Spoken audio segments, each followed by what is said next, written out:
Welcome everybody to this WIL Australia Awards information session today. So just wanted to thank everyone for coming.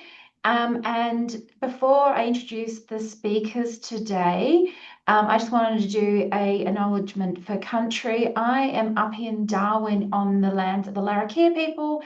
And we're just coming out of our Maylaman Indigenous calendar, which is a time for when the dragonflies all start coming out as it sort of starts to symbolize the beginning of the dry season. The humidity drops away and the winds start to pick up. So it's, I guess, as the weather becomes a little bit cooler down south, up in the tropical space of Australia, we are starting to get our nice weather starting. So, and just, pay respects to the First Nations people of both past and present, and both on the lands of our key lands and also the lands in which everybody else is meeting. So today we're going to go through the different types of awards that people can nominate for as part of the WIL Australia Awards.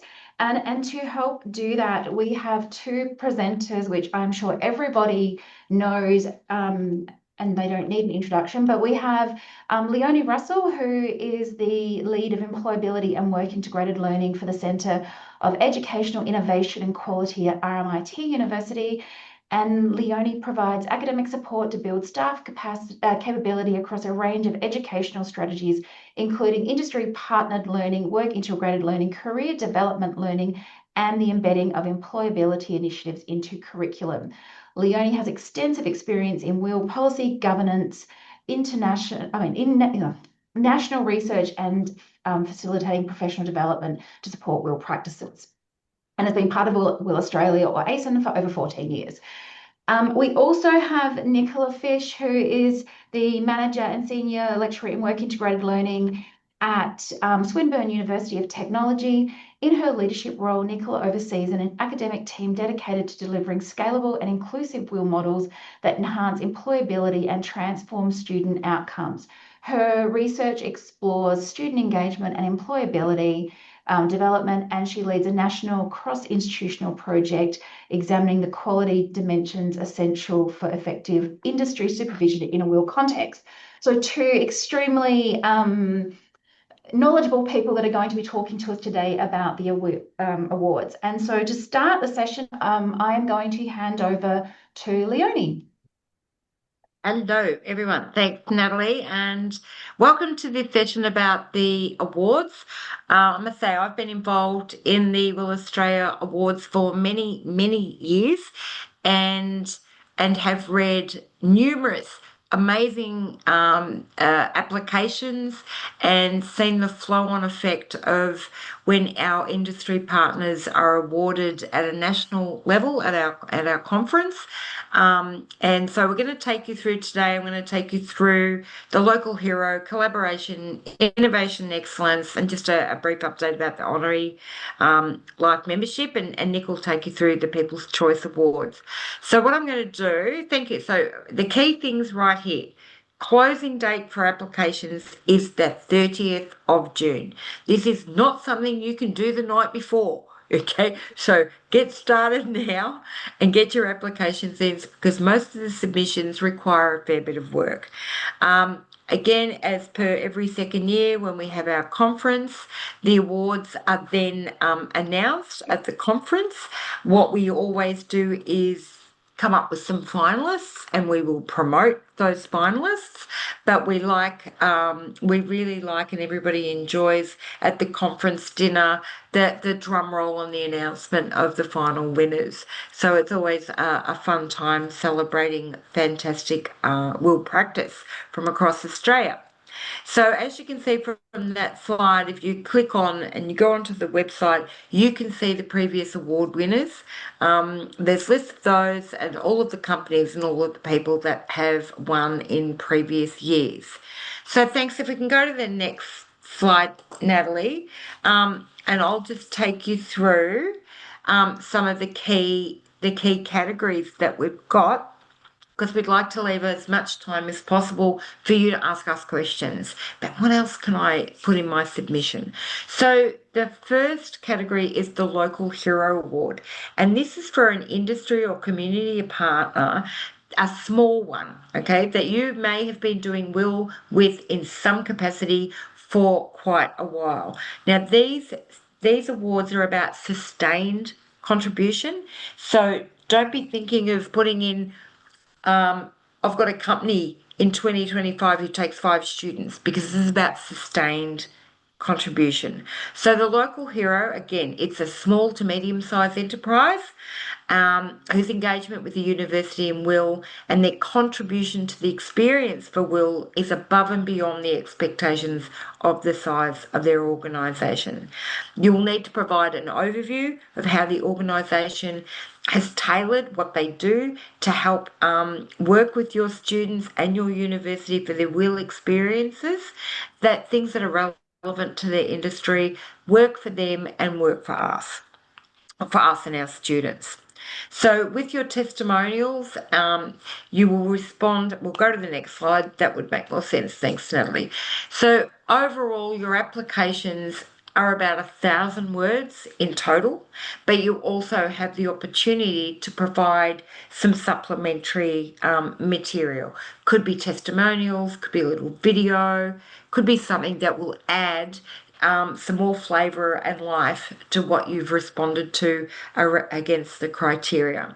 Now, the criteria, this is what they are, is how the organisation's commitment to your program or your course has met the WIL needs of a particular cohort of students, and again, above the expectations of the size of that organisation. You need to think about and write about how WIL is integrated into that operation. So you've got great examples of that over the years from many submissions and award winners about how that organisation, it's just not a little side entity. They've really embraced the taking in of students for WIL, or embracing their relationship with with your institution for a whole range of things.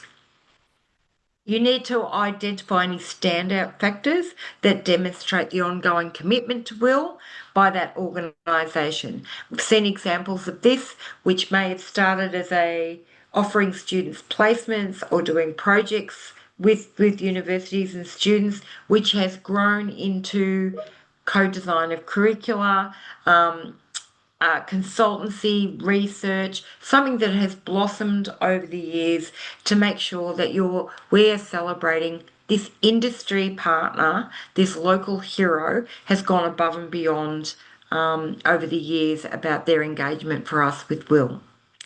Okay, the next category is the Collaboration Award. Now, the Collaboration Award is for the larger organisation, so we're talking above the 200. This is quite a big companies that you may engage with. Again, the key terms here, it's around a sustained and significant contribution to WIL. And you'll need to demonstrate how those organisations have fostered and sustained exceptional experiences for the students that we send to them. It's not all about placement. It could be ongoing industry engaged projects in different forms, but how has it been going on for ages, and what's the impact that it's made to the students and also to the host organisation who's engaging with us. Again, you can include some testimonials and additional information. So here's the criteria. Again, all of this is on the website. We're up to 1,000 words. Please stay within 1,000 words. And clearly address each of the criteria as you tell your story for your submission about how this relationship and the nominated organisation contributes to WIL. I can see there's some people here who have been previous award winners, and they will be able to, I'm sure, add some flavour to this around those host organisations who win awards or who are finalists. Absolutely love that you have nominated them for a national award, and they will stay engaged with you. So this is a great opportunity to celebrate your engagement with those organisations. So again, as you can see with the criteria, how they've integrated WIL into their organisation, how they engage with the university, and any standout factors that really demonstrate their ongoing commitment. Thanks, Nat. Okay, the Innovation and Excellence Award. This was only a new one a few years ago, and it recognises, could be an institution, it could be an individual or a team at your institution who demonstrates quality and innovative practices across a diverse range of disciplines, models, and methods. So this is open to a broad range of people across your institution. You can add your industry partner into this, whatever you like. This is about showcasing what are you doing differently, what has had great impact, what evidence can you provide that demonstrates that what you're doing in the will space is above and beyond. And again, use testimonials from staff, students, host organisations to support your application.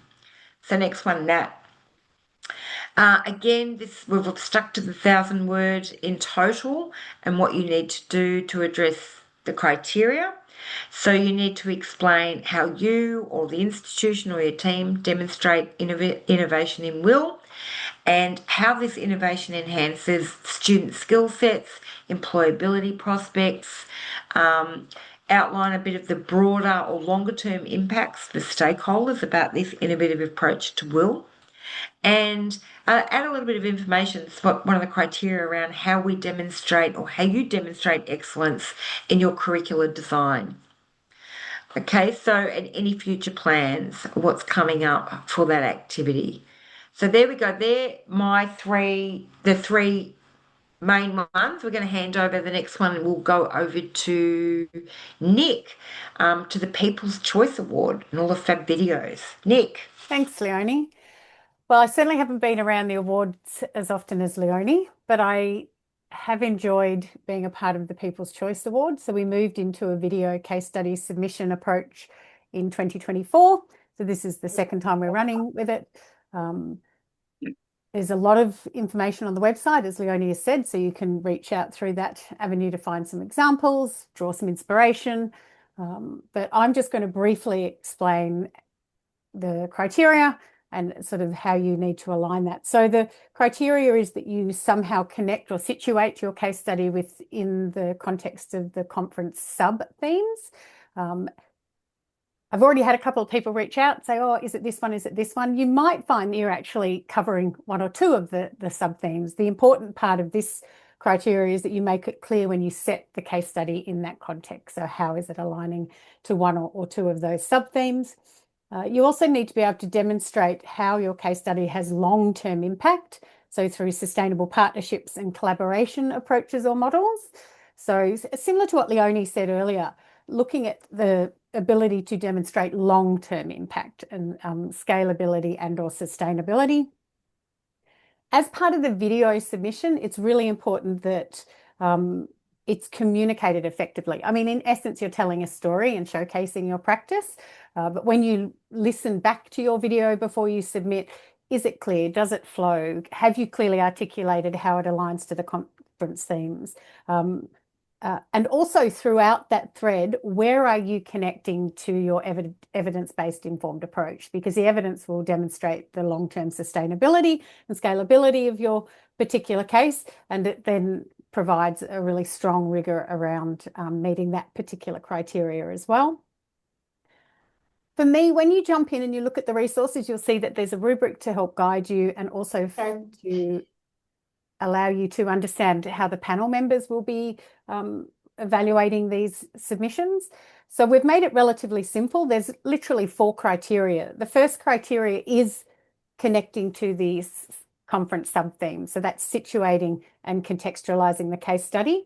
The second one is the long-term impact and that partnership and collaboration approach. The Third one is the communication and delivery of the presentation, the flow and the evidence-informed information that you've provided. And then the last one is just around the quality, just to ensure that you've gone through the checklist, that we can hear you, that there's good lighting, that presentation aspect as well. Coming back to what some of the examples Leonie has given before, although this is a video, you can still use things like testimonials, you can use infographics, diagrams, a range of sort of creative and different ways of presenting your story. So, be brave, explore, have a play, enjoy doing it. I think that's probably it. Same dates apply, as Leonie's already said. Happy to take questions. I should say that it is a peer-reviewed process, so all the submissions go through to a panel and they peer review. Yeah, I think that's it. Top 5 are awarded, showcased. This is critical part to the entire thing. So top 5 are identified. The successful applicants are notified, and then we showcase those 5 case studies at the conference. And the People's Choice Award title is that the delegates themselves nominate for the final winner, and that's announced at the fun conference dinner, where we will all be dancing and enjoying ourselves. I think that's it. Yeah, that's great. And I think, well, one of the key things for all of these awards is around evidence. And you need to think about that evidence. It's no different to applying for learning and teaching awards within your own institution. What evidence are you providing? So you need to think beyond just, say, for the local hero and collaborative for those and innovation, same with the People's Choice. It's not just 5 students. We don't say how many students. The panel are looking for breadth and depth of engagement and the impact this is having. I mean, the Local Hero and Collaboration Award is about awarding our industry or community partners. So think about your evidence. What have you got? That's why testimonials are fantastic to add to that, to your evidence about the sustained contribution and what's been happening. So on the website, and I've put a link, but now that there's always a login with WIL Australia, it's hard for me to just put the link to the right page. You need to log in and go to the awards page. There are resources, there are case studies, there are the previous winners, all the criteria, the link to actually get in to submitting your award. My suggestion, especially for all those ones that are written, prepare it all in a Word document, and then you just copy and paste your bits into the appropriate form to do that. And some information just to let you know around the back end and how we review these submissions. Just so you know, we all declare a conflict of interest. There are a range of people from many universities who review the submissions. If a submission comes in from our university, like for me, if I'm at RMIT, I will not be reviewing that one. We make sure that we step away so there is no conflict of interest and other people review those submissions. So we are very mindful about the process and how we do that. We have panels when voting is maybe really, really close. We'll bring in a third party if we need to help, but we are very transparent. We're very honest about it. We make sure across all of us who are involved in this process that we follow the procedures around how all of the submissions are reviewed and how we identify the finalists and celebrate the finalists and then come to the final winners. So next slide, Nat. Okay, and just a bit of information about the Honorary Life Member Award. We're going to do this every second year in line with conferences. Now, the Honorary Life Member Award recognises significant service and contribution to WIL, which has been for many years. They need to have had a minimum of 10 years service in the field of WIL or a related area. What happens, somebody nominates, there's nominations, there's referee letters. The decision about the Honorary Life Member Awards goes to the National Board of WIL Australia for their consideration, so they make the final decision on those Honorary Life Members Awards, which are really quite significant and important to celebrate the people who've been digging in hard for a really long time to push quality will and what we all do. And the next one, thanks, Nat, because I think, again, that's just the details of what needs to be provided. So those processes are underway. They come in, they'll come in through the process and then go up to the board for consideration. So the honorary life members.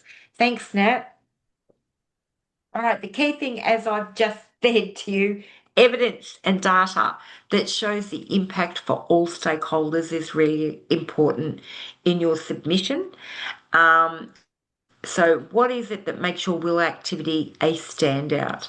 Some of you may be looking at or thinking about your submissions and think, well, maybe I don't have enough evidence, or I haven't been at this for long enough. Even if you get it started, you may be thinking, okay, so 2028 will be my year. Just start thinking about the evidence that you need to provide. So if it doesn't make it this year, just think further down the line of the sorts of things that you need to collect along the way. Now, I'll be quiet because now's the time for all you to ask questions. Jade, we just saw you. Did you want to ask a question? You disappeared.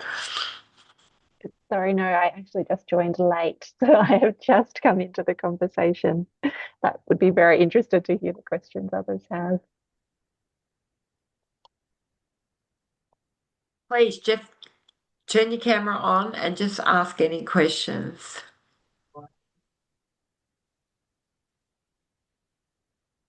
Whilst we're waiting for any questions, I think it's also important as a part of our reflective practice when we apply for awards. So even though sometimes we're not successful, the actual process of doing it can be really rewarding to think about the fact that we are doing impactful work, even though at times we might feel that it's a lot of love and not as much return. And I also think that sometimes we tend to second guess ourselves and say, oh, I don't think this is a winner, or I don't think this is enough. So if you're in that sort of space where you're not entirely sure, perhaps reach out to either myself or Leonie and, say, this is what I'm thinking, if you don't want to do it in this forum now, and we can go, actually, yeah, and it could align to this and it could align to that, because sometimes just getting a little bit of affirmation can be really motivating. Exactly. And the other thing too, as Nick said, so if you're putting the time into writing up something, and maybe it's not going to win an award yet, maybe about because it's a sustained practice, it could also then start to form a goodwill story.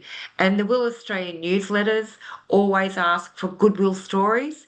So there can be other ways that you can showcase the great work that you're doing. It doesn't always have to be at the awards. It could be a goodwill story that we can add to the newsletter. It's always a great, Nick's right. Reflect on what you're doing. This is a fantastic story. It needs to be told. So the journey of starting to write things up may not be award yet, may be fully award ready now, but there's different avenues for you to share.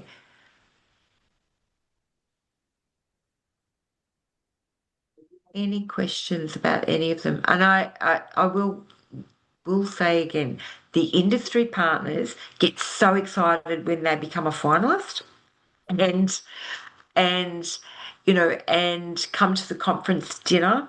It's very rewarding for them to get a national award. Daryl, did I see you there? Are you still there?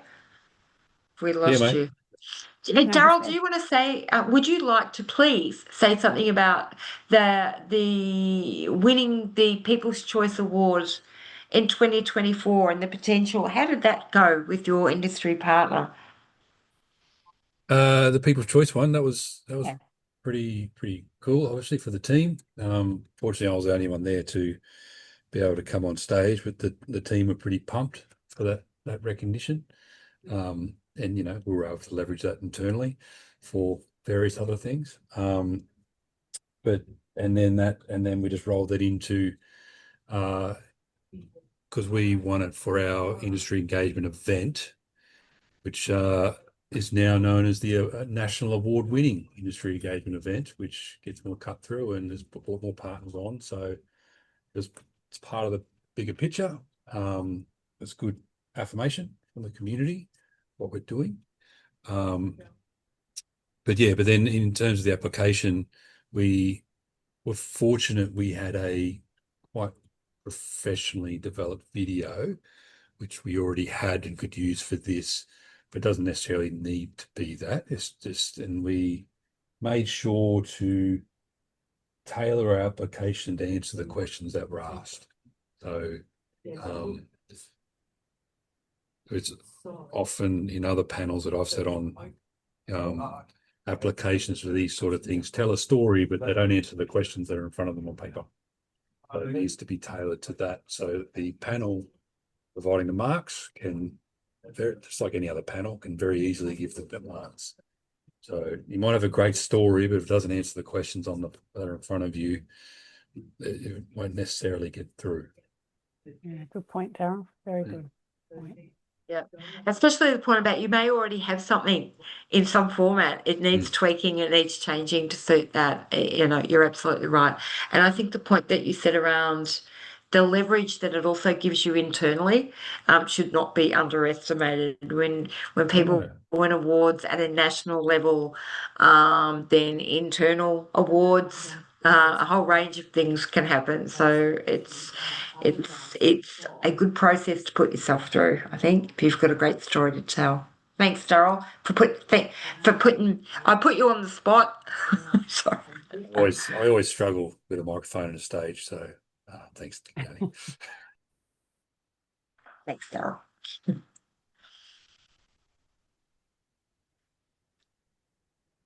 Okay, we've got to raise.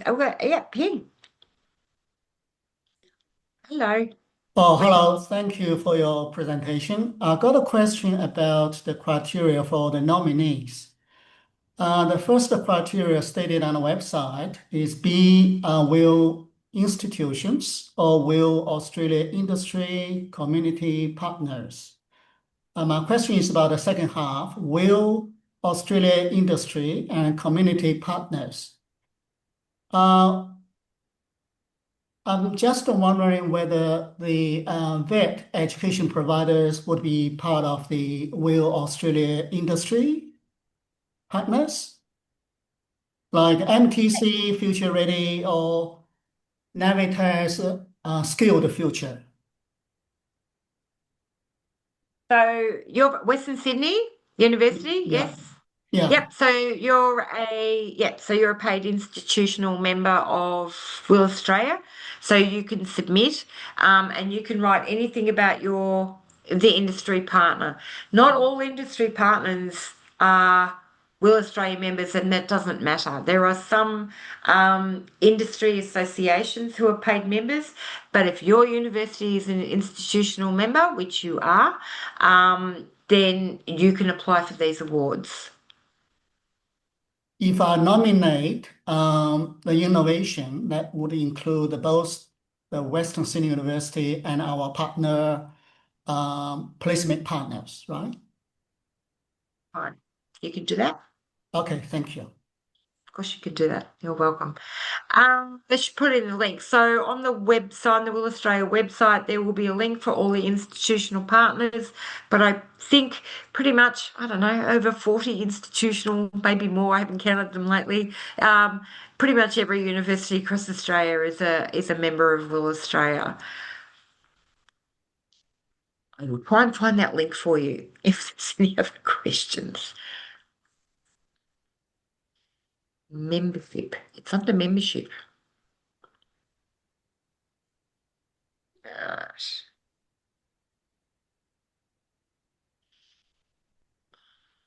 Any other questions for anyone? I think there's one just posted in the chat, but now I can't find the chat. Oh, Okay. I can't see it in the chat. Here we go. Can you submit the same? Thanks, Andrew. Can you submit the same or similar nomination for more than one category if we feel it might be relevant to each? Unsure if this has been mentioned. It hasn't. Not in an attempt to win multiple awards, but more so putting eggs into multiple baskets. Great question. I believe the answer is no, but I'm going to defer to Leonie. Yes, I think we tightened it up, and I will have to double check where that's written. Yeah. But yes, we're saying no because in previous years we've had everybody double dipping. I mean, I understand you want to hedge your bets, but no. Can you pick a category and really focus on the one category, and just stick with one? Stick with one where it's. You've got to understand too. There's, we get hundreds of submissions. Pick the one that best suits you and apply for that one would be fantastic. Thanks. But good question. Yeah.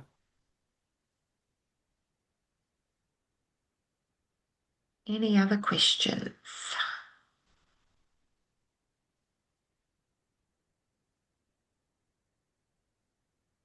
No, Doesn't seem 30th so. of June. 30th of June. Started. Let them started. Yep, that's right, Stuart. If you submit your story around your engagement with just a particular host organisation, community, whoever, and you pick one. So if it's in the innovation and excellence, then don't also go for people's choice. That's okay, Stuart. That's fine. I must say, for those of us who are on the review panels, we get to see, it's a very privileged space to be, I would say. We get to see amazing practice, and because so many people are doing so many amazing things, it's a really great, it's a great read, and the follow through of having the finalists to celebrate that and potentially getting tapped on the shoulder further down the line. Could you write a goodwill story or something to promote on WIL Australia to share your practice on the national stage, which is fantastic.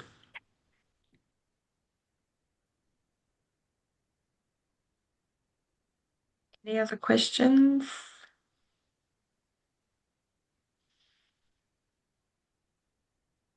Right, everyone can go and start writing for their award.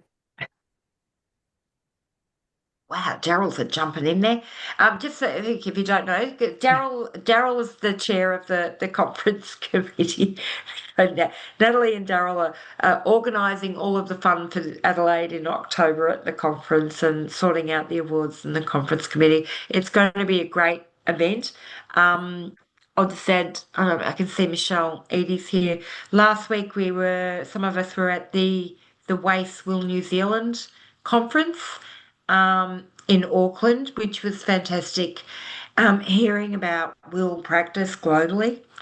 We're doing really good work in Australia, let me tell you that. So that was really good. And hopefully some of those presenters will also come and present and be part of the WIL Australia conference.